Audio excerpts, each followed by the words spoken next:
এটা আমার কথা না, আপনারই কথা।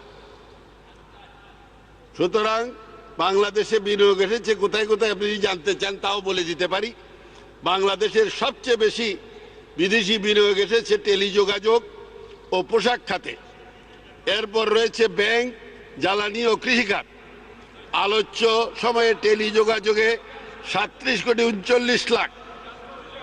আনটাডের প্রতিবেদন অনুসারে 2012 সালে বাংলাদেশে সবচেয়ে বেশি বিনিয়োগ এসেছে মালয়েশিয়া থেকে, এরপর যুক্তরাষ্ট্র, মিশর, দক্ষিণ কোরিয়া, নেদারল্যান্ডস, থাইল্যান্ড, হংকং ও সুইজারল্যান্ড।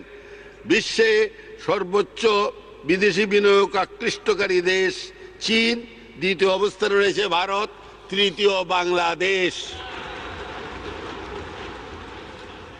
মাননীয় স্পিকার,